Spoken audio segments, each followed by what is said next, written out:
ವೀಕ್ಷಕರೇ, ಇವತ್ತು ನಮ್ಮೊಂದಿಗೆ ಕಾಸ್ಮಿಕ್ ಎನರ್ಜಿ ಹೀಲರ್ ಆದಂತಹ ಡಾಕ್ಟರ್ ಎಸ್ ನಾಗೇಶ್ ಅವರು ನಮ್ಮೊಂದಿಗಿದ್ದಾರೆ. ಸರ್ ನಮಸ್ತೆ. ಸರ್, ಕಾರ್ಯಕ್ರಮಕ್ಕೆ ಸ್ವಾಗತ. ನಮಸ್ಕಾರ. ಸರ್, ನೀವು ಹೇಳಿದ್ರಿ ಈಗ ಲೈಕ್ ಇವಾಗಿನ ಒಂದು ಸಿಚುವೇಶನ್ ಅಥವಾ ಇವಾಗಿನ ಲೈಫ್ ಸ್ಟೈಲ್ ಅಥವಾ ಇವಾಗಿನ ಪೀಪಲ್ನ ನೋಡಿದ್ರೆ ಎಲ್ಲ ನಮ್ಮ ಹತ್ರನೇ ಬರಬೇಕು, ಎಲ್ಲ ನಮ್ಮದೇ ಆಗಬೇಕು ಅಂತ ಇರುತ್ತೆ. ಬಟ್ ನೀವು ಹೇಳ್ತೀರಾ ನಾನೇ ಒಬ್ಬನೇ ಅಲ್ಲ ಹೀಲರ್, ನಂತರ ತುಂಬ ಜನ ಇದ್ದಾರೆ ಅಂತ ಅಂದ್ಬಿಟ್ಟು it's really great thing sir. ನಿಮ್ಮನ್ನ ರೀಚ್ ಔಟ್ ಮಾಡಬೇಕು ಅಂದರೆ ಸರ್ ಯಾವ ನಂಬರಿಗೆ ಕಾಂಟ್ಯಾಕ್ಟ್ ಮಾಡಬೇಕು, ಅಪಾಯಿಂಟ್ಮೆಂಟ್ ತೊಗೊಳೋದು ಹೇಗೆ ಸರ್? ಮೇಜರ್ ನೋಡಿ, ಇದು ಬಹಳ ಮುಖ್ಯವಾದಂತಹ ಪ್ರಶ್ನೆ. ಇದಕ್ಕೆ ನಾವು ವಿಸ್ತಾರವಾಗಿ ಹೇಳಬೇಕು. ನಿಮಗೆ ಚಿಕಿತ್ಸಕರು ಲಕ್ಷಾಂತರ ಮಂದಿ ಇರಬಹುದು, ಆದರೆ ನಾನು ಆಯ್ಕೆ ಮಾಡಿಕೊಂಡಿರೋಂಥದ್ದು ಬರೀ ಆರೋಗ್ಯ ಚಿಕಿತ್ಸಕ ಅಷ್ಟೇ ಅಲ್ಲ, ಆಧ್ಯಾತ್ಮಿಕ ಚಿಕಿತ್ಸಕ ಕೂಡ. ಹಾಗಾಗಿ ನನ್ನ ಉದ್ದೇಶ ಏನು ಅಂತಂದರೆ, ಯಾವ ವ್ಯಕ್ತಿಗೆ ನನ್ನಿಂದ ಗುಣ ಆಗಬೇಕು ಅಂತಹ ಯೋಗ ಇರುತ್ತೋ, ಅಥವಾ ಯಾವ ಒಂದು ರೋಗಿಗೆ ನಾನು ಗುಣ ಮಾಡಬಹುದು ಅಂತ ನನಗೆ ಒಂದು ಯೋಗ ಇರುತ್ತೋ, ಆವಾಗ ಮಾತ್ರ ಅದು ಕೆಲಸ ಮಾಡುತ್ತೆ. ಹಾಗಾಗಿ ಫೋನ್ ಮಾಡಿ, ಟ್ರೈ ಮಾಡಿ ನನ್ನ ನಂಬರ್ಗೆ. 1 ಸತಿ 2 ಸತಿ ಮಾಡಿ. ಸಪೋಸ್ ನಾನು ಏನಾದ್ರು ಬ್ಯುಸಿ ಇತ್ತು ಅಥವಾ ಹೀಲಿಂಗಲ್ಲಿತ್ತ, ಬಿಟ್ಬಿಡಿ, ಅವತ್ತು ನೆಕ್ಸ್ಟ್ ಟೈಮ್ ಮಾಡಿ. ಆವಾಗ ಖಂಡಿತ ನಾನು ಸಿಗ್ತೀನಿ. ತೀರಾ ಸಿಕ್ಕಲಿಲ್ವಾ, ಯೋಗ ಇಲ್ಲ ಅಂತ ಸುಮ್ಮನಾಗಿ. ಕಾರಣ, ಒಂದೇ ವ್ಯಕ್ತಿನ ಸತತವಾಗಿ ನೀವು ಫೋನ್ ಮಾಡ್ತಾನೆ ಇದ್ದರೆ ನಾವು ಬೇರೆಯವ್ರಿಗೆ ಹೀಲ್ ಮಾಡಲಿಕ್ಕೆ ಹೇಗೆ ಸಾಧ್ಯ?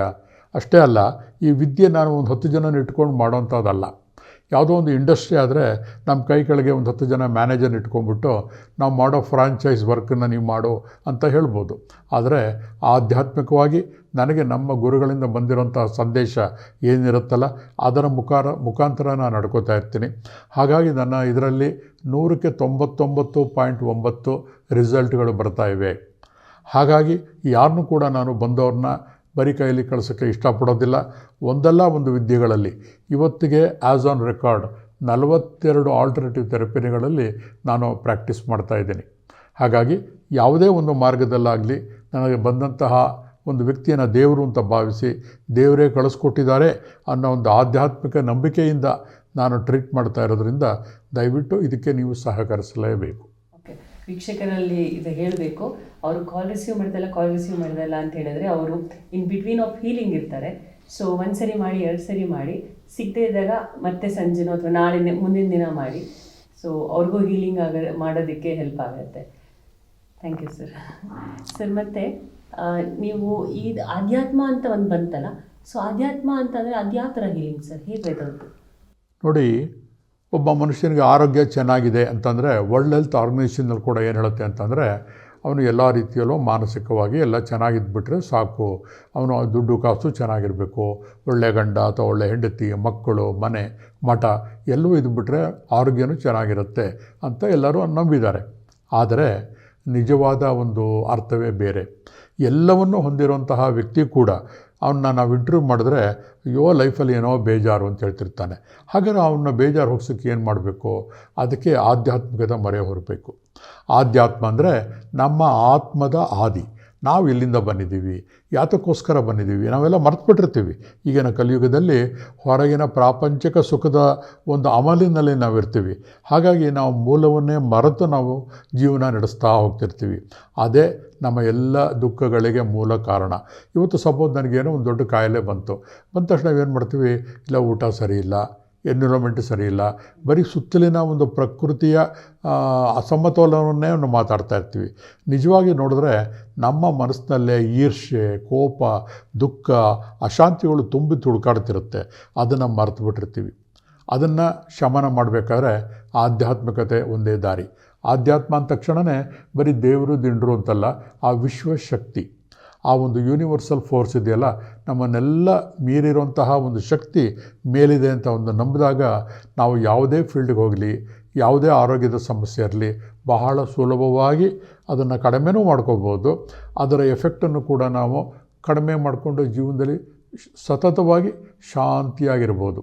ಹಾಗಾಗಿ ನಾನು ನನ್ನ ಚಿಕಿತ್ಸೆಯಲ್ಲಿ ಆರೋಗ್ಯ ಮತ್ತು ಆಧ್ಯಾತ್ಮ ಎರಡನ್ನೂ ಸಮ ಪ್ರಮಾಣದಲ್ಲಿ ಬೆರೆಸಿ ನಾನು ಟ್ರೀಟ್ ಮಾಡ್ತಾ ಹೋಗ್ತೀನಿ. ಸರ್, ನೀವು ಹೇಳಿದ್ರಿ ಮಾನಸಿಕವಾಗಿಯೂ ಕೂಡ ಇದಾಗುತ್ತೆ ಅಂತ. ಮಾನಸಿಕ ಅಂತ ಬಂದಾಗ ಆಲ್ಮೋಸ್ಟ್ ಎಲ್ಲರೂ ಏನು ಮಾಡ್ತಾರೆ, ಆಯುರ್ವೇದಿಕ್ ಮಾನಸಿಕ ಅಂತ ಬಂದಂಗೆ ಎಲ್ಲರೂ ಹೋಗ್ತಾರೆ, ಕೌನ್ಸಿಲಿಂಗ್ ಹೋಗ್ತಾರೆ, ಇವರು ಡಿಪ್ರೆಷನ್ಗೆ ಹೋಗಿದ್ದಾರೆ ಅಂತ ಹೋಗ್ತಾರೆ. ಯಾರು ಏನಾಗಿದೆ ಏನು ಅಂತ ಕೇಳಲಿಕ್ಕೆ ಹೋಗೋದಿಲ್ಲ, but directly they will go into ಮೆಡಿಸಿನ್ಸಿಗೆ ಹೋಗ್ತಾರೆ. ನಾನು ನೋಡಿದ ಮಟ್ಟಿಗೆ ಈ ಹಿಪ್ನೋಥೆರಪಿ ಏನು ಮಾಡ್ತಾರಲ್ಲ ಸರ್, ಅದೆಲ್ಲ ಆಲ್ಮೋಸ್ಟ್ ಮಾನಸಿಕವಾಗೇ ಮಾಡ್ತಾರೆ. ಆದರೆ ನೀವು ಹೇಳ್ತಿದ್ದೀರಾ ಲೈಕ್ ಆತ್ಮದ ಮೂಲ ಅಂತಲೂ ಹೇಳ್ತಿದ್ದೀರಾ. ಹಾಗಾದರೆ ನೀವೇನು ಹೇಳ್ತಿದ್ದೀರಾ ಸರ್, ಲೈಕ್ ನಮ್ಮ ಪಾಸ್ಟ್ ಲೈಫಿಂದ ಕೂಡ ಕಾಯಿಲೆಗಳು ಬರ್ಬೋದು ಅಂತ ಹೇಳ್ತಿದ್ದೀರಾ? ಖಂಡಿತ. ಹಿಂದೆ ಒಂದು ಕಾಲ ಇತ್ತು, ಯಾರು ಪಾಸ್ಟ್ ಲೈಫು ಅಥವಾ ರಿಗ್ರೆಷನ್ ಥೆರಪಿ ಅಂತಂದರೆ ಇವೆಲ್ಲ ಸುಳ್ಳು ಬೂಟಾಟಿಕೆ ಅಂತ ಹೇಳ್ತಾಯಿದ್ರು. ಇವತ್ತು ಹೆಜ್ಜೆಗೂ ಕೂಡ ವೈಜ್ಞಾನಿಕವಾಗಿ ಸಾಬೀತಾಗಿದೆ ಪುನರ್ಜನ್ಮ ಅನ್ನೋದು ಇದೆ. ನಮ್ಮ ಹಿಂದಿನ ಒಂದು ಗ್ರಂಥಗಳೇ ಇರ್ಬೋದು, ಪುರಾಣ ಪುಣ್ಯಕಥೆಗಳೇ ಇರ್ಬೋದು, ಯಾವುದೇ ಒಂದು ಕಮ್ಯುನಿಟಿ, ಕ್ರೈಸ್ತ ಇರ್ಬೋದು, ಪ್ರತಿಯೊಂದರಲ್ಲೂ ಕೂಡ ಈ ಪುನರ್ಜನ್ಮದ ಒಂದು ಉಲ್ಲೇಖ ಇದ್ದೇ ಇದೆ. ಹಾಗಾಗಿ ಇದ್ರ ಬಗ್ಗೆ ನಾನು ಡೀಪಾಗಿ ಸ್ಟಡಿ ಮಾಡಿದಾಗ ನಾವು ಇಲ್ಲ ಅಂತ ಹೇಳೋ ಬದಲು ಇರೋದನ್ನು ಉಪಯೋಗಿಸ್ಕೊಂಡು ಹೇಗೆ ನಮ್ಮ ತೊಂದರೆಗಳನ್ನು ಕಡಿಮೆ ಮಾಡ್ಕೋಬಹುದು ಅಂತ ನೋಡಿದಾಗ ಹಿಪ್ನೋಥೆರಪಿ ಮೊದಲ ಅಗ್ರಸ್ಥಾನದಲ್ಲಿ ಬರ್ತಾ ಹೋಗುತ್ತೆ. ಸರಿಯಾಗಿ ಉಪಯೋಗಿಸಿದಾಗ ನಮ್ಮ ಇವತ್ತಿನ ತೊಂದರೆಗೆ, ಇವತ್ತು ನಾವು ಹೀಗಿರಬೇಕು ಅಂತಂದರೆ ಹಿಂದೆ ಯಾವುದೋ ಒಂದು ಜನ್ಮದಲ್ಲಿ ನಾವು ಏನೋ ಒಂದು ಕೇಳ್ಕೊಂಬಂದಿರ್ತೀವಿ, ಅದರ ಪ್ರಕಾರನೇ ಇವತ್ತು ಜೀವನ ನಡೀತಾ ಹೋಗ್ತಾ ಇರುತ್ತೆ. ಇದನ್ನೆಲ್ಲ ವಿಶ್ಲೇಷಣೆ ಮಾಡಿದಾಗ ಹಿಪ್ನೋಥೆರಪಿಯಿಂದ ನಾವು ಸಾಕಷ್ಟು ಆರೋಗ್ಯಗಳನ್ನು ಸುಧಾರಿಸ್ಕೋಬೋದು. ಅಷ್ಟೇ ಅಲ್ಲ, ಆರ್ಥಿಕವಾಗಿ ಕೂಡ ನಾವು ನಮ್ಮ ಜೀವನ ಸಫಲಗೊಳಿಸ್ಕೋಬೋದು ಅಂತಂದ್ಬಿಟ್ಟು ಸಾಬೀತನ್ನು ಹೆಜ್ಜೆಗೂ ಕೂಡ ನಾನು ಮಾಡ್ತಾ ಹೋಗ್ತಾ ಇದ್ದೀನಿ. ಸರ್, ಇದಕ್ಕೆ ಯಾವುದಾದ್ರೂ ಒಂದು ಎಕ್ಸಾಂಪಲ್ ಇಟ್ಟು ಹೇಳೋದು ತುಂಬ ಜನಗಳಿಗೆ ಈಸಿಯಾಗಿ ಅರ್ಥ ಆಗುತ್ತೆ ಸರ್. ನೋಡಿ, ನನ್ನ ಹತ್ರ ಒಬ್ಬರು ಪೇಷಂಟ್ ಬಂದರು. ಸಾಮಾನ್ಯವಾಗಿ ನಾವು ಬಂದವ್ರ ಹತ್ರ ಡಾಕ್ಟರ್ ಹತ್ರ ಎಲ್ಲ ಹೋಗಿ ಬನ್ನಿ ಅಂತ ಹೇಳ್ತೀವಿ. ಎಲ್ಲ ಹೋದರು, ಡಾಕ್ಟರ್ ಹತ್ರ ಎಲ್ಲ ಆಯಿತು. ಜಸ್ಟ್ ಅವ್ರಿಗೆ ಒಂದು 3 ತಿಂಗಳು ಮಗು ಇತ್ತು. ತಾಯಿ ತುಂಬ ಆ್ಯಂಗ್ಸೈಟಿನಲ್ಲಿದ್ಲು. ಎಲ್ಲ ಥರ ಟ್ರೀಟ್ಮೆಂಟ್ ಹೋಗಿ ಪ್ರತಿಯೊಂದು ಮಾಡಿ ಕೂಡ ಏನು ಗುಣ ಕಂಡಿರಲ್ಲ ಅವ್ರಿಗೆ. 3 ತಿಂಗಳ ಕಾಲ ಸತತವಾಗಿ ಇಂಗ್ಲೀಷ್ ಮೆಡಿಸಿನ್ ತೊಗೊಂಡಿದ್ದಾರೆ, ಆಯುರ್ವೇದಿಕ್ ತೊಗೊಂಡಿದ್ದಾರೆ, ಹೋಮಿಯೋಪತಿ ತೊಗೊಂಡಿದ್ದಾರೆ, ಎಲ್ಲ ಮಾಡಿದ್ದಾರೆ. ಸತತವಾಗಿ ತಾಯಿಗೆ ಕೆಮ್ಮು ಬರ್ತಾ ಇರುತ್ತೆ. ಆ ಕೆಮ್ಮಿಂದ ಮಗುಗೆ ಹಾಲು ಕೂಡ ಕೊಡೋಕ್ಕಾಗ್ತಾ ಇರೋದಿಲ್ಲ. ಇಷ್ಟು ಓದಾಡ್ತಾಯಿದ್ರು. ನನ್ನ ಹತ್ರ ಬಂದಾಗ ನಾನು ಫಸ್ಟ್ ಕೇಳಿದೆ, ಎಲ್ಲ ಟ್ರೀಟ್ಮೆಂಟು ಆಗಿದೆಯಮ್ಮ? ಎಲ್ಲ ಆಗಿದೆ ಸರ್, ಆದರೂ ಗುಣ ಕಾಣ್ತಾ ಇಲ್ಲ. ಲೈಫ್ ಸ್ಟೈಲ್ ಚೆನ್ನಾಗಿದೆ, ಪ್ರತಿಯೊಂದು ಚೆನ್ನಾಗಿದೆ. ಆವಾಗ ತಕ್ಷಣ ನನಗೆ ಹೊಳೆದಿದ್ದು ಆಧ್ಯಾತ್ಮಿಕವಾಗಿ ಯಾವುದೋ ಒಂದು ಜನ್ಮಾಂತರದ ಒಂದು ಶಾಪ ಅಥವಾ ಒಂದು ಘಟನೆ ಈಕೆ ಮನಸ್ಸಿನಲ್ಲಿರಬಹುದು ಅಂತಂದ್ಬಿಟ್ಟು ಎಲ್ಲ ರೀತಿಯ ಪ್ರಯೋಗಗಳನ್ನ ಮಾಡಿದಾಗ ಗೊತ್ತಾಯಿತು. ಕೇವಲ ಒಂದು 4-5 ತಿಂಗಳ ಹಿಂದೆ ಅವರ ಮನೆಯ ಒಂದು ಅಕ್ಕಪಕ್ಕದವರು ಮರಣ ಹೊಂದಿರ್ತಾರೆ. ಅವರ ಕಾರ್ಯಕ್ಕೆ ಈಕೆ ತಿರುಗಾಡಿರ್ತಾಳೆ. ಆ ಸಂದರ್ಭದಲ್ಲಿ ಇವಳಿಗೆ ಗೊತ್ತಿಲ್ಲದೆ ಇದ್ದಂಗೆ ಆ ಒಂದು ಮೃತ ಹೊಂದಿದ ವ್ಯಕ್ತಿಯ ಆತ್ಮ ಇವರಲ್ಲಿ ಸೇರಿಕೊಂಡಿರುತ್ತೆ. ಬೇರೆ ಹೇಳೋರು ಯಾರೂ ನಂಬೋದಿಲ್ಲ. ಆದರೆ ನಾವು ಒಂದು ಅನುಭವಗಳನ್ನು ನೋಡ್ತಾ ಗೊತ್ತಾಯಿತು, ಆ ಸತ್ತಂತಹ ವ್ಯಕ್ತಿ ತುಂಬ ಕೆಮ್ಮಿಂದ ಬಳಲಿ ಸತ್ತಿರ್ತಾರೆ. ಇವ್ರಿಗೂ ಕೂಡ ಅದೇ ಥರ ಕೆಮ್ಮಿರುತ್ತೆ. ಸೊ ನನ್ನ ಕ್ಲಿನಿಕ್ಗೆ ಬಂದಾಗ ಕೇವಲ 3 ಸೆಷನ್ನಲ್ಲಿ ಹಿಪ್ನೋ ಟ್ರೀಟ್ಮೆಂಟನ್ನು ಕೊಟ್ಟಾಗ ಕಂಪ್ಲೀಟ್ ಕೆಮ್ಮು ಕ್ಯೂರ್ ಆಯಿತು ವಿತೌಟ್ ಮೆಡಿಸಿನ್. ಹಾಗಾಗಿ ನನ್ನ ಉದ್ದೇಶ ಡ್ರಗ್ಲೆಸ್ ಥೆರಪಿ, ಔಷಧಿ ರಹಿತ ಚಿಕಿತ್ಸೆ. ಅಂದರೆ ಯಾವುದೇ ಕೆಮಿಕಲ್ ಇಲ್ಲದೇ ನಮ್ಮ ದೇಹದ, ನಮ್ಮ ಪುಟ್ಟ ಒಂದು ಬ್ರೈನ್ ಇದೆ, ನಮ್ಮ ಬ್ರೈನಿಂದ ಇನ್ನೊಬ್ಬ ಬ್ರೈನಿಂದ ಅನಲೈಸ್ ಮಾಡಿ ಅದು ಹಿಪ್ನೋಥೆರಪಿನ ಅಳವಡಿಸ್ಕೊಂಡಾಗ ಇಷ್ಟೊಂದು ಒಳ್ಳೊಳ್ಳೆಯ ಚಿಕಿತ್ಸೆಗಳು ಕಾಣಿಸ್ತಾ ಇದೆ. ಸರ್, ಈಗ ಡ್ರಗ್ಲೆಸ್ ಮೆಡಿಸಿನ್ ಆಗಿರೋದ್ರಿಂದ ಈಗ ಯಾರಾದರೂ ಆಲ್ರೆಡಿ ಕಾಯಿಲೆಯಿಂದ ಬಳಲ್ತಿದ್ರೆ ಅವ್ರು ಬಂದಾಗ ನೀವು ಅವ್ರನ್ನ ಮೆಡಿಸಿನ್ ಬಿಡ್ಲಿಕ್ಕೆ ಹೇಳ್ತೀರಾ? ಇಲ್ಲ, ಮತ್ತೊಮ್ಮೆ ಕೇಳಿ ನಿಮ್ಮ ಅನುಭವ ಏನು ಅಂತ. ಇವಾಗ ಒಂದು ಕಾಯಿಲೆಯಿಂದ ಬಂದಿರ್ತಾರೆ, ಈಗ ನೀವು ಯೂಸ್ ಮಾಡಿದ್ರಿ ಸರ್ ಡ್ರಗ್ಲೆಸ್ ಥೆರಪಿ ನಿಮ್ಮದು ಅಂತ ಹೇಳಿ. ಈಗ ನಿಮ್ಮದು ಡ್ರಗ್ಲೆಸ್ ಥೆರಪಿ ಆಗಿರೋದ್ರಿಂದ ಕಾಯಿಲೆ ಇದ್ದವ್ರು ಬಂದಿರ್ತಾರೆ, ನಾವು ಆಗಲೇ ಹೇಳ್ದಂಗೆ ಲೈಕ್ ಪ್ಯಾರಲಿಸಿಸ್ ಆಗಿರೋರು ಬಂದಿರ್ತಾರೆ, ಅವ್ರು ಆಲ್ರೆಡಿ ಮಾಡರ್ನ್ ಮೆಡಿಸಿನ್ಸ್ ತೊಗೊಳ್ತಿರ್ತಾರೆ. ಸೊ ನೀವು ಅವ್ರಿಗೆ ಮೆಡಿಸಿನ್ ಸ್ಟಾಪ್ ಮಾಡಲಿಕ್ಕೆ ಹೇಳ್ತೀರಾ? ಇಲ್ಲ, ಖಂಡಿತ ಅದು ಮಾಡಲ್ಲ. ಯಾಕಂದರೆ ಕಾನೂನಾತ್ಮಕವಾಗಿ ಕೂಡ ಅದು ಸರಿ ಇಲ್ಲ. ಹಾಗಾಗಿ ನಾವು ಅವ್ರಿಗೆ ಔಷಧಿಗಳನ್ನು ನಿಲ್ಲಿಸೋದಿಲ್ಲ. ಆದರೆ ನಮ್ಮ ಟ್ರೀಟ್ಮೆಂಟ್ ಸ್ಟಾರ್ಟ್ ಮಾಡಿದಾಗ ಅವ್ರು ತೊಗೋತಿರೋ ಔಷಧಿ ಅವ್ರಿಗೆ ವರ್ಕ್ ಆಗೋಕ್ಕೆ ಶುರುವಾಗುತ್ತೆ. ಎಷ್ಟೋ ಸತಿ ಅವರು ಸತತವಾಗಿ 5-6 ವರ್ಷಗಳು ತೊಗೋತಾ ಇದ್ರೂ ಕೂಡ ಉಪಯೋಗ ಕಂಡಿರೋದಿಲ್ಲ. ನಾವು ಹಿಪ್ನೋಥೆರಪಿ ಇವೆಲ್ಲ ಮಾಡಿದಾಗ ಏನಾಗುತ್ತೆ, ಔಷಧಿಗಳು ಕೂಡ ವರ್ಕ್ ಆಗುತ್ತೆ. ಮುಂದೆ ಕೆಲವು ದಿನಗಳಲ್ಲಿ ಅವರೇ ಅವರ ಡಾಕ್ಟರ್ ಹತ್ರ ಹೋಗಿ ಕೇಳಿದಾಗ ಈ ಡೋಸೇಜ್ ಕಡಿಮೆ ಮಾಡ್ತಾರೆ ಅಥವಾ ಔಷಧಿ ಬೇಡ ಅಂತ ಅವರೇ ಹೇಳಿ ಕಳಿಸ್ತಾರೆ. ಇವಾಗ ಅವ್ರು ಆಲ್ರೆಡಿ ಮೆಡಿಸಿನ್ಸ್ ತೊಗೊಳ್ತಾ ಇರೋದ್ರಿಂದ ಇದಕ್ಕೂ ಏನಾದ್ರು ಎಫೆಕ್ಟ್ ಆಗುತ್ತಾ ಸರ್? ಇಲ್ಲ, ಖಂಡಿತ ಆಗೋದಿಲ್ಲ. ಕಾರಣ ನಾವು ಯಾವುದೇ ಒಂದು ಕೆಮಿಕಲ್ ಔಷಧಿಗಳನ್ನು ಕೊಡೋದಿಲ್ಲ. ಅವ್ರ ದೇಹದ ಒಂದು ಅಬ್ಸಾರ್ಪ್ಷನ್ ಕೆಪಾಸಿಟಿ ಅದನ್ನು ಜಾಸ್ತಿ ಮಾಡ್ತೀವಿ. ಉದಾಹರಣೆಗೆ ತುಂಬ ಒಂದು ಸುಸ್ತಾಗಿ ಬಂದಿರೋಂತಹ ಒಂದು ವ್ಯಕ್ತಿ 1 ಬಕೆಟಷ್ಟು ಟಾನಿಕ್ ಕೊಟ್ಟರೂ ಕೂಡ ಅವ್ರಿಗೆ ಗುಣ ಆಗೋಲ್ಲ. ಕಾರಣ ದೇಹದಲ್ಲಿ ಅದನ್ನು ಹೀರಿಕೊಳ್ಳುವ ಶಕ್ತಿನೇ ಇರೋದಿಲ್ಲ. ಹಾಗಾಗಿ ನಮ್ಮ ಈ ರೇಖಿ, ಪ್ರಾಣಿಕ್ ಹೀಲಿಂಗ್, ಈ ಪರ್ಯಾಯ ಚಿಕಿತ್ಸೆಯಲ್ಲಿ ಅವ್ರ ದೇಹವನ್ನು ನಾವು ಸ್ಟ್ರಾಂಗ್ ಮಾಡ್ತಾ ಹೋಗ್ತೀವಿ. ಉದಾಹರಣೆಗೆ ಮತ್ತೊಮ್ಮೆ ಹೇಳ್ತೀನಿ, ಕೆಲವೊಂದು ಡಯಾಬಿಟಿಕ್ ಪೇಷಂಟ್ಗಳು ಬರ್ತಾರೆ. ಅವ್ರಿಗೆ ಏನು ಮಾಡ್ತಾರೆ, ಡಾಕ್ಟ್ರು ಸ್ವೀಟ್ ತಿನ್ನಬೇಡ, ಹಣ್ಣು ತಿನ್ನಬೇಡ, ಅದು ಮಾಡಬೇಡ, ಇದು ಮಾಡಬೇಡ, ಈಗೆಲ್ಲ ಬರೀ ಲಿಸ್ಟ್ಗಳೇ ಕೊಡ್ತಾ ಹೋಗ್ತಾರೆ. ಕೊನೆಗೆ ಆ ಮನುಷ್ಯ ಇಷ್ಟು ಬೇಜಾರಾಗ್ಬಿಡುತ್ತೆ ಅಂದರೆ ಜೀವನದಲ್ಲೇ ಆಸಕ್ತಿಯನ್ನು ಕಳ್ಕೊಂಡ್ಬಿಡ್ತಾನೆ. ಆದ್ದರಿಂದ ಮತ್ತೆ ಇನ್ನೂ ಡಯಾಬಿಟಿಕ್ ಜಾಸ್ತಿ ಆಗ್ತಾ ಹೋಗ್ತಿರುತ್ತೆ. ನಾವೇನು ಮಾಡ್ತೀವಿ, ಬರೀ ದೇಹ ಒಂದೇ ಅಲ್ಲ, ದೇಹದ ಜೊತೆ ಸುತ್ತಲೂ ಔರ ಅಂತ ಇದೆ, ಪ್ರಭೆ ಇದೆ, ಇವನ್ನೆಲ್ಲ ಲೆಕ್ಕ ಹಾಕಿದಾಗ ಅವನಿಗೆ ಮನಸ್ಸು ಅನ್ನೋದು ಕೂಡ ಒಂದಿದೆ, ಅದು ಕೂಡ ಅವನ ಆರೋಗ್ಯದ ಮೇಲೆ ಪರಿಣಾಮ ಬೀರ್ತಾ ಇರುತ್ತೆ. ಹಾಗಾಗಿ 15 ದಿವಸದಲ್ಲಿ 1 ದಿವಸ ಫ್ರೀ ಬಿಟ್ಬಿಡೋಣ, ಅವನು ಏನು ಬೇಕಾದ್ರೂ ತಿನ್ನಲಿ. ಅವಾಗೇನಾಗುತ್ತೆ, ಆ ಮನಸ್ಸು ತೃಪ್ತಿ ಆಗುತ್ತೆ. ಈ ಒಂದು ಅನಾಲಿಸಿಸ್ ಪ್ರಕಾರ ಅವ್ನಿಗೆ ಅನಿಸುತ್ತೆ, 15 ದಿವಸ ಆದಮೇಲೆ 1 ದಿವಸ ತಿಂತೀನಲ್ವಾ ಅಂದ್ಬಿಟ್ಟು ಬೇರೆ ದಿವಸ ಅವನು ಪರ್ಫೆಕ್ಟ್ ಡಯಟಲ್ಲಿ ಇರ್ತಾನೆ. ಹಾಗಾಗಿ ಅವನು ಶುಗರ್ ಕೂಡ ಕಂಟ್ರೋಲ್ ಬರುತ್ತೆ. ಹಾಗಾಗಿ ನಾವು ಬರೀ ದೈಹಿಕ ಅಷ್ಟೇ ಅಲ್ಲ, ಮಾನಸಿಕ ಆರೋಗ್ಯವನ್ನು ಕೂಡ ಗಮನದಲ್ಲಿಟ್ಕೊಂಡು ನಾವು ಮಾಡೋದ್ರಿಂದ ನಾವು ಮಾಡೋಂತಹ ಟ್ರೀಟ್ಮೆಂಟ್ ವರ್ಲ್ಡ್ ಹೆಲ್ತ್ ಆರ್ಗನೈಸೇಷನ್ನ ಒಂದು ಆರೋಗ್ಯ ಅನ್ನೋ ಸ್ಟೇಟ್ಮೆಂಟಿಗೆ 100ಕ್ಕೆ 100ರಷ್ಟು ತಾಳೆ ಹೊಂದುತ್ತೆ. ಹಾಗಾಗಿ ಔಷಧಿ ತಗೋತಿದ್ದವರು ಕೂಡ ಇದನ್ನು ಮಾಡಿದಾಗ ಅವ್ರಿಗೆ ಗುಣ ಸಿಕ್ಕಾಪಟ್ಟೆ ಚೆನ್ನಾಗಿ ಕಾಣುತ್ತೆ. ಸರ್, ಇವಾಗ ನೀವು ಡಯಾಬಿಟಿಕ್ ಅಂತ ಹೇಳಿದ್ರಿ, ಅವ್ರಿಗೆ ಇದು ಮಾಡಬೇಡ ಅದು ಮಾಡಬೇಡ ಅನ್ನೋದ್ರಿಂದ ಡಯಾಬಿಟಿಕ್ ಜಾಸ್ತಿ ಆಗುತ್ತಾ? ಲೈಕ್ ಅವ್ರು ಆಸೆ ಮಾಡ್ತಾರಲ್ಲ, ಲೈಕ್ ಅವ್ರಿಗೆ ಮಾನಸಿಕವಾಗಿ ಅಂತ ಅಂದಂಗೆ ಅವ್ರಿಗೆ ಮಾನಸಿಕವಾಗಿ ಅವ್ರು ತುಂಬ ಆಸೆ ಮಾಡ್ತಾರೆ, ತಿನ್ನಬೇಕು, ಸ್ವೀಟ್ಸ್ ತಿನ್ನಬೇಕು, ಇನ್ನೂ ಜಾಸ್ತಿ ತಿನ್ನಬೇಕು ಅಂತಾರೆ. ಅದರಿಂದ ಏನಾದರೂ ಆಗುತ್ತೆ? ಈಗ ತಿಂದೇ ಇದ್ದರೂ ಕೂಡ ಜಸ್ಟ್ ಆ ಒಂದು ಆಲೋಚನೆಯಿಂದ ಅವ್ರಿಗೆ ನಿಜ. ಈಗ ಮಾಡರ್ನ್ ಸೈನ್ಸ್ ಕೂಡ ಅದೇ ಹೇಳುತ್ತೆ, thought is an energy, thought plus emotion is A powerful energy ಅಂತಂದ್ಬಿಟ್ಟು. ಈಗ ಡಾಕ್ಟ್ರ್ ಆಗಲಿ ಅಥವಾ ಒಬ್ಬ ವೈದ್ಯ ಹೇಳಿದಾಗ ಏನಾಗುತ್ತೆ, ಡಯಟ್ಗಳೆಲ್ಲ ಕೇಳ್ಕೊಂಬರ್ತಾರೆ, ಅದೇ ಒಂದು ಕೊರಗಾಗ್ಬಿಡುತ್ತೆ ಅವ್ರಿಗೆ. ಆವಾಗ ಯಾವಾಗ ಮನಸ್ಸು ಕೊರಗಾಗುತ್ತೋ ಆ ಥಾಟ್ ಪ್ಯಾಟರ್ನು ನೆಗೆಟಿವ್ ಆಗಿ ವರ್ಕ್ ಆಗ್ತಾ ಇರುತ್ತೆ.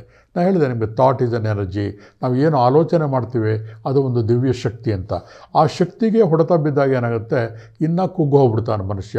ಅವನ ಮನಸ್ಸಲ್ಲಿ, ಅಯ್ಯೋ ನನಗೆ ಮಸಲ್ ಪೇಯ್ನು, ಮಸಲ್ ವೀಕ್ನೆಸ್ಸು, ನನಗೆ ಡಯಾಬಿಟಿಕ್ ಬಂತು, ಇನ್ನು ಜೀವನ ಸಂಸಾರ ನನ್ನ ಕೈಲಿ ಮಾಡಲಿಕ್ಕೆ ಆಗೋದಿಲ್ಲ. ಇದು ಆ ಒಂದು ನೆಗೆಟಿವ್ ಥಾಟ್ ಬಂದ ತಕ್ಷಣವೇ ಅವನ ಎನರ್ಜಿ ಬೂಸ್ಟ್ ಆಗೋ ಬದಲು ಎಲ್ಲ ಕಂಪ್ಲೀಟ್ ಡೌನ್ವರ್ಡ್ ಹೋಗ್ತಾ ಇರುತ್ತೆ. ಹಾಗಾಗಿ ಅವನು ಕುಗ್ಗದೇ ಇದ್ದಾಗ ನೋಡ್ಕೋಬೇಕು ಅಂದಾಗ ಪರ್ಯಾಯ ಚಿಕಿತ್ಸೆ ಒಂದೇ ದಾರಿ. ಅದು ಪರ್ಯಾಯ ಚಿಕಿತ್ಸೆ ಒಂದೇ ಅಲ್ಲ, ಆಧ್ಯಾತ್ಮಿಕತೆ ಇರುವಂತಹ ಪರ್ಯಾಯ ಚಿಕಿತ್ಸೆ. ಹೇಳಿ, ಮತ್ತೇನು ಕೇಳಕ್ಕೆ ಇಷ್ಟಪಡ್ತೀರಾ? ಈಗ ಸರ್, ಮಾನಸಿಕವಾಗೆಲ್ಲ ಆಯಿತು, ಲೈಕ್ ಹಿಪ್ನೋಟಿಕ್ ಎಲ್ಲ ಆಯಿತು, ಅದು ಬಿಟ್ಟು ಇನ್ನೇನಾದರೂ ಮಾಡ್ತಾರೆ ಸರ್? ಈಗ ಕೆಲವ್ರು ಬರ್ತಾರೆ, ಕೆಲವ್ರ ಮೈಂಡಲ್ಲಿ ಇರುತ್ತೆ, ಮನೆ ವಾಸ್ತುವಿಂದ ಹಿಂಗಾಗಿರಬಹುದು ಅಂತಿರುತ್ತೆ, ಅಥವಾ ಅವರ ಯಾರಾದರೂ ಹಿರಿಯರು ತೀರೋಗಿರೋದ್ರಿಂದ ಹಿಂಗಾಗಿದೆ ಅಂತ ಬರ್ತಾರೆ. ಸೊ ಅದೆಲ್ಲ ಹೇಗೆ ನೀವು ಕಂಡುಹಿಡಿತೀರಿ? ನಿಜ, ಇದು ಕೂಡ ಒಂದು ಆಯಾಮ. ಯಾಕಂದರೆ ಒಬ್ಬ ಮನುಷ್ಯನ ಜೀವನ ಎಷ್ಟು ಕಾಂಪ್ಲಿಕೇಟೆಡ್ ಅಂತಂದರೆ, ಕೇವಲ ಒಂದು ನಟ್ಟು ಬೋಲ್ಟು ಟೈಟ್ ಮಾಡಿ ಸ್ಕೂಟರ್ನ 6 ತಿಂಗಳು ಗ್ಯಾರಂಟಿ ಕೊಟ್ಬಿಡ್ಬೋದು. ಮನುಷ್ಯನ ಜೀವನ ಹಾಗಲ್ಲ. ಇದರಲ್ಲೇ ಆರೋಗ್ಯ, ಆಧ್ಯಾತ್ಮ ಎಲ್ಲ ಕೂಡ ಸೇರಿದೆ. ಅವನು ಎಲ್ಲ ಥರ ಡಾಕ್ಟರ್ ಹತ್ರ ಹೋಗಿ ಪ್ರಿಲಿಮಿನರಿ ಟೆಸ್ಟ್ಗಳನ್ನು ಮಾಡಿಸಿ ಔಷಧಿಗಳು ತಗೋತಾನೆ, ಪರ್ಯಾಯ ಚಿಕಿತ್ಸೆ ಕೂಡ ಮಾಡ್ತಾನೆ. ಆದರೂ ಕೂಡ ಕೆಲವು ಸಂದರ್ಭಗಳಲ್ಲಿ ಗುಣ ಕಾಣೋದಿಲ್ಲ. ಆವಾಗ ನಾವೇನು ಮಾಡ್ತೀವಿ, ಒಂದು ಬೇರೆ ಆಯಾಮದಲ್ಲಿ ಲೆಕ್ಕ ಹಾಕ್ತಾ ಹೋಗ್ತೀವಿ. ಅವನ ಮನೆಯ ವಾಸ್ತು ಸರಿ ಇದೆಯೋ ಇಲ್ವೋ, ಅಥವಾ ಯಾವುದೋ ಒಂದು ನೆಗೆಟಿವ್ ಎನರ್ಜಿ, ಆ ಮನೆಯಲ್ಲಿ ಯಾವುದಾದ್ರು ಸತ್ತು ಅವರ ಆತ್ಮಗಳಿದ್ದು, ಅದು ಅನ್ಡಿಸೈರ್ಡ್ ಆತ್ಮಗಳು ಅಂತ ಹೇಳ್ತೀವಿ, ಅದೊಂದು ದೊಡ್ಡ ವಿಷಯ ಅದು. ಹೀಗೆ ಇದು ಇವತ್ತಿಗೂ ಕೂಡ ನಮ್ಮ ಭಾರತ ದೇಶದಲ್ಲಿ ಆತ್ಮಗಳ ಬಗ್ಗೆನೇ ಜಿಜ್ಞಾಸೆ ನಡೀತಾ ಇದೆ. ಇದೆ ಅಂತ ಹೇಳ್ತಾರೆ, ಕೆಲವರು ಇಲ್ಲ ಅಂತ ಹೇಳ್ತಾರೆ, ಕೆಲವರು ಇವೆಲ್ಲ ಸುಳ್ಳು ಅಂತ ಹೇಳ್ತಾರೆ, ಕೆಲವರು ನಿಜ ಅಂತ ಹೇಳ್ತಾರೆ. ಆದರೆ ಒಂದಂತೂ ಸತ್ಯ, ಇದು ಬೆಂಕಿ ಇಲ್ಲದೆ ಹೊಗೆ ಆಡೋಕ್ಕೆ ಸಾಧ್ಯನೇ ಇಲ್ಲ. ಹಾಗಾಗಿ ವರ್ಷಾಂತಗಳಿಂದ ಬರ್ತಿರುವಂತಹ ಈ ಚರ್ಚೆ ಮುಂದುವರಿತಾ ಇದೆ ವಿನಃ ಯಾರು ಕೂಡ ಇದಕ್ಕೆ ಇಲ್ಲ ಅಂತಲೂ ಪ್ರೂವ್ ಮಾಡೋಕ್ಕಾಗ್ತಾ ಇಲ್ಲ, ಇದೆ ಅಂತಲೂ ಪ್ರೂವ್ ಮಾಡೋಕ್ಕಾಗ್ತಾ ಇಲ್ಲ. ಆದರೆ ಅದರ ಪರಿಣಾಮ ಮಾತ್ರ ಖಂಡಿತ ಇದೆ. ನಮಗೆ ಜೀವನ ನಮ್ಮದು ನಶ್ವರ. ಒಂದು 100 ವರ್ಷ ಬದುಕಿ ನಾವು ಚರ್ಚೆಗಳಲ್ಲಿ ಭಾಗವಹಿಸಿ ಜೀವನವನ್ನು ಹಾಳು ಮಾಡಿಕೊಳ್ಳೋ ಬದಲು ಯಾವುದೇ ಒಂದು ಮಾರ್ಗದಿಂದ ಪರಿಹಾರವನ್ನು ಕಂಡುಕೊಳ್ಳೋದ್ರಲ್ಲಿ ಮುಖ್ಯ. ಹಾಗಾಗಿ ನನ್ನ ಒಂದು ಕ್ಲಿನಿಕಲ್ಲಿ ನಿಮಗೆ ಆ ಒಂದು ನೆಗೆಟಿವ್ ಎನರ್ಜಿ ರಿಮೂವಲ್ ಇರ್ಬೋದು, ದುಷ್ಟಶಕ್ತಿಗಳನ್ನು ತೆಗೆದುಹಾಕೋದಿರ್ಬೋದು, ವಾಸ್ತು ಕರೆಕ್ಷನ್ ಇರ್ಬೋದು, ಪ್ರತಿಯೊಂದನ್ನು ಕೂಡ ಕಾಸ್ಮಿಕ್ ಎನರ್ಜಿಯಿಂದ ನಾನು ಮಾಡ್ತೀನಿ ಅಂತಂದ್ಬಿಟ್ಟು ಘಂಟಾಘೋಷವಾಗಿ ನಾನು ಹೇಳ್ತಾ ಇದ್ದೀನಿ. ಬ್ಲ್ಯಾಕ್ ಮ್ಯಾಜಿಕ್ ಸರ್, ಬರ್ತೀನಿ ಟಾಪಿಕ್ಗೆ. ಅದು ಆ್ಯಕ್ಚುಲಿ ಅದು ತುಂಬ ದೊಡ್ಡ ಟಾಪಿಕ್ ಅಲ್ಲ ಸರ್? ಅದು ತುಂಬ ದೊಡ್ಡದು ಅಲ್ಲ ಸರ್. ಇವಾಗ ನೀವು ಹೇಳಿದ್ರಿ ಬರೀ ಆರೋಗ್ಯದ ಬಗ್ಗೆ ಮಾತ್ರ ಇದು ಮಾಡ್ತೀರಾ, ಅಥವಾ ಲೈಕ್ ಫಿನಾನ್ಷಿಯಲಿ ಬರ್ತಾರೆ, ಕೆಲವರು ಫಿನಾನ್ಷಿಯಲಿ ಡೌನ್ ಆಗಿರ್ತಾರೆ, ಅಥವಾ ರಿಲೇಷನ್ಶಿಪ್ಸಲ್ಲಿ ಪ್ರಾಬ್ಲಮ್ ಇರುತ್ತೆ, ಅವ್ರಿಗೂ ನಿಮ್ಮಲ್ಲಿ ಏನಾದರೂ ಚಿಕಿತ್ಸೆ ಇದೆಯಾ? ನಿಜ. ನೋಡಿ, ಈಗ ಮಾಡರ್ನ್ ಡಾಕ್ಟರ್ ಒಬ್ಬ ಕಾರ್ಡಿಯಾಲಜಿಸ್ಟ್ ಹತ್ರ ಹೋದರೆ ಹೃದಯ ಬಗ್ಗೆ ಮಾತ್ರ ಮಾತಾಡ್ತಾನೆ. ಸ್ಕಿನ್ ಏನೋ ಅಲರ್ಜಿ ಇತ್ತು ಅಂತಂದರೆ ಸ್ಕಿನ್ ಡಾಕ್ಟರ್ ಹತ್ರ ಹೋಗಿ ಅಂತ ಹೇಳ್ಬಿಡ್ತಾರೆ. ಆದರೆ ನಾವು ಒಂದು ಕಾಸ್ಮಿಕ್ ಎನರ್ಜಿ ಹೀಲರ್ ಆಗಿರೋರು 3 ಆಯಾಮಗಳನ್ನು, ಅದಕ್ಕೆ ಒಂದು ವಿಷಯ ನೀವು ಅರ್ಥ ಮಾಡ್ಕೋಬೇಕು. ಇಡೀ ಬ್ರಹ್ಮಾಂಡದಲ್ಲಿ ತುಂಬ ಕಷ್ಟ ಇದೆ ಅಂತ ಎಲ್ಲರೂ ಬರ್ತಾರೆ, ಆದರೆ ನನ್ನ ಪ್ರಕಾರ 3 ಕಷ್ಟ. ಒಂದು ಸಂಬಂಧಗಳು, ಮನೆಯ ಒಳಗೆ ಮನೆಯ ಹೊರಗೆ.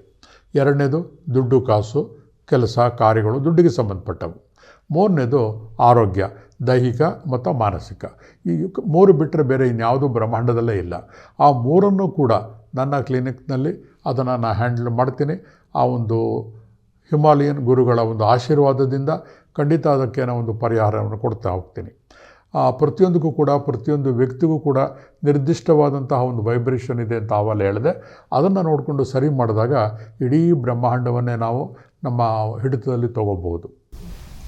ಸರಿ, ಇವಾಗ ಅದಲ್ಲದೆ ಇವಾಗ ಬ್ಲ್ಯಾಕ್ ಮ್ಯಾಜಿಕ್ ಅಂತ ಬರುತ್ತೆ, ಯಾರೋ ಮಾಡಿಸಿದ್ದಾರೆ ಅಂತ ಹೇಳ್ತಾರೆ. ಚೆನ್ನಾಗೇ ಇದ್ದ, ಇವಾಗ ಚೆನ್ನಾಗಿದ್ದ, ನೆಕ್ಸ್ಟ್ ಮೂಮೆಂಟಿಗೆ ಹಿಂಗೋ ಬಂದಂಗೆ ಆಯಿತು ಅಂತ ಹೇಳ್ತಾರೆ. ಸೊ ಅದೆಲ್ಲ ನಿಜಾನಾ? ಅದೆಲ್ಲ ವರ್ಕ್ ಆಗುತ್ತಾ? ನೋಡಿ, ನಿಮ್ಗೆ ಯಾವಲ್ಲ ಹೇಳಿದೆ, ಈ ಬ್ಲ್ಯಾಕ್ ಮ್ಯಾಜಿಕ್ಕು ಇವೆಲ್ಲ ಏನಾಗುತ್ತೆ ಅಂತ ಜಿಜ್ಞಾಸೆಯ ವಿಷಯ. ಇಡೀ ಬ್ರಹ್ಮಾಂಡ 2 ಶಕ್ತಿಗಳಿಂದ ಕೂಡಿದೆ, ಕಾಣುವ ಮತ್ತು ಕಾಣದೇ ಇರುವಂಥದ್ದು. ಕಾಣದೇ ಇರೋದನ್ನು ನಾವು ಎಕ್ಸ್ಪ್ಲೇನ್ ಮಾಡೋದು ಹೇಗೆ? ಮಾಡಲಿಕ್ಕಾಗೋದಿಲ್ಲ. ಅದರ ಪರಿಣಾಮಗಳಿಂದ ನಾವು ಎಲ್ಲರಿಗೂ ತಿಳಿ ಹೇಳ್ಬೋದು. ಇವತ್ತು ಬ್ಲ್ಯಾಕ್ ಮ್ಯಾಜಿಕ್ ಇಲ್ಲ ಅಂತಲೇ ತಗೊಳ್ಳೋಣ, ಆದರೆ ಇಷ್ಟು ಕೋಟಿ ಜನ ಆ ಒಂದು ಸಂಕಟದಿಂದ ನರಳುತ್ತಾ ಇದ್ದಾರೆ ಅಲ್ವಾ? ಅದೆಲ್ರಿಗೂ ಗೊತ್ತಿದೆ. ಆದರೂ ಕೂಡ ಆರ್ಗ್ಯುಮೆಂಟಿಗೆ ಬಂದಾಗ ಬ್ಲ್ಯಾಕ್ ಮ್ಯಾಜಿಕ್ ಯಾರು ಮಾಡ್ತಾರೆ, ಎಲ್ಲಿದೆ, ಇವೆಲ್ಲ ಹೇಳ್ತೀವಿ. ಆದರೆ ಒಂದು ಉದಾಹರಣೆ ಹೇಳ್ತೀನಿ. ನಮ್ಮ ಮನೆಯ ಬಾಗಿಲು ತೆಗೆದಾಗ ಒಳಗಡೆ ಯಾರು ಬೇಕಾದ್ರೂ ಬರ್ಬೋದು, ಕ್ಲೋಸ್ ಮಾಡಿದಾಗ ಯಾರೂ ಬರೋಕ್ಕೆ ಸಾಧ್ಯ ಇಲ್ಲ. ಯಾವ ವ್ಯಕ್ತಿಯ ಅಂತಃಶಕ್ತಿ, ಹೃದಯ ಶ್ರೀಮಂತಿಗೆ ಜೋರಾಗಿರುತ್ತೆ, ಶಕ್ತಿಯುತವಾಗಿರ್ತಾನೆ, ಯಾವ ಬ್ಲ್ಯಾಕ್ ಮ್ಯಾಜಿಕ್ಕು ಕೂಡ ಅವನ್ನ ಅಳ್ಳಾಡಿಸೋದಿಲ್ಲ. ಕಾರಣ ಮೈಂಡ್ ಪವರ್ ಮುಂದೆ ಬೇರೆ ಯಾವುದೂ ಇಲ್ಲ. ಆದರೆ ಇದು ಎಲ್ಲ ಸಂದರ್ಭದಲ್ಲೂ ಕೂಡ ನಿಜ ಆಗೋದಿಲ್ಲ. ಮನುಷ್ಯನ ಒಂದು ಪಂಚೇಂದ್ರಿಯಗಳೇನಿರುತ್ತಲ್ಲ, ಅದು ಸತತವಾಗಿ ಕೆಲಸ ಮಾಡ್ತಾನೇ ಇರುತ್ತೆ. ಯಾವುದೋ ಒಂದು ಕ್ಷಣದಲ್ಲಿ ಅವನು ಮೋಹಿತನಾಗ್ತಾನೆ. ನೀವೆಲ್ಲ ಕೇಳಿದ್ದೀರ, ಎಷ್ಟೋ ಋಷಿಗಳು ಕೂಡ ಹೆಣ್ಣಿನ ಆಸೆಗೆ ಬಿಟ್ಟು ಹೆಸರುಗಳನ್ನು ಕೆಡಿಸ್ಕೊಂಡವರಿದ್ದಾರೆ. ಅಂತಹ ತಪಶ್ಚರ್ಯ ಮಾಡೋಂಥ ಋಷಿಗಳೇ ಹತ್ರ ಮಾಡಿದಾಗ ಇನ್ನು ಮಾನವರ ಲೆಕ್ಕಾಚಾರ ಹೇಗೆ? ಹಾಗಾಗಿ ಖಂಡಿತ ಬ್ಲ್ಯಾಕ್ ಮ್ಯಾಜಿಕ್ ಅನ್ನೋದಿದೆ. ಆ ನೆಗೆಟಿವ್ ಎನರ್ಜಿನ ಸೈಂಟಿಫಿಕ್ ಆಗಿ ಪ್ರೂವ್ ಆಗಿದೆ. ಪ್ರಾಣಿಕ್ ಹೀಲಿಂಗಲ್ಲಿ ಅದಕ್ಕೆ ಎಲಿಮೆಂಟಲ್ಸ್ ಅಂತ ಹೇಳ್ತಾರೆ. ಅದನ್ನು ಕೂಡ ನಾವು ಟ್ರೀಟ್ ಮಾಡಬಹುದು, ಮಾಡ್ತಾಯಿದ್ದೀನಿ, ಮುಂದೆ ಕೂಡ ಮಾಡ್ತೀನಿ. ಓಕೆ ಸರ್, ಈ ನಜರ್ ಅಂತಂತಾರೆ, ಈ ನಜರು ಬ್ಲ್ಯಾಕ್ ಮ್ಯಾಜಿಕ್ಕು ಎರಡೂ ಒಂದೇನಾ, ಅಥವಾ ಇದಕ್ಕೂ ಅದಕ್ಕೂ ಈಕ್ವಲೆಂಟ್ ಥರ ಏನಾದರೂ ಇದೆಯಾ ಸರ್? ಹೌದು, ಇವೆಲ್ಲ ಮನಸ್ಸಿನ ಮೇಲೆ ಪರಿಣಾಮ ಬೀರುವಂತಹ ಒಂದು ವಿದ್ಯೆ. ಆ ಮನಸ್ಸನ್ನು ನಾವು ಸರಿ ಮಾಡ್ತು ಅಂತಂದರೆ ಇದು ಎಲ್ಲದಕ್ಕೂ ಕೂಡ ನಾವು ಸರಿ ಮಾಡಬಹುದು. ವೀಕ್ಷಕರು, ಇವಾಗ ಇಷ್ಟೆಲ್ಲ ಮಾಹಿತಿ ತಿಳ್ಕೊಂಡ್ರಲ್ಲ, ಇನ್ನೂ ಯಾರಿಗಾದ್ರೂ ಚಿಕಿತ್ಸೆ ಬೇಕಿದ್ರೆ, ಇದರಿಂದ ಉಪಯೋಗ ಪಡ್ಕೊಳ್ಬೇಕಾದ್ರೆ ಕೆಳಗಡೆ ಕಾಣ್ತಾ ಇರೋ ನಂಬರ್ಗೆ ಕಾಲ್ ಮಾಡಿ ಅಪಾಯಿಂಟ್ಮೆಂಟ್ ತೊಗೊಂಡು ಉಪಯೋಗ ಪಡಿಸ್ಕೊಳ್ಳಿ. ಧನ್ಯವಾದಗಳು.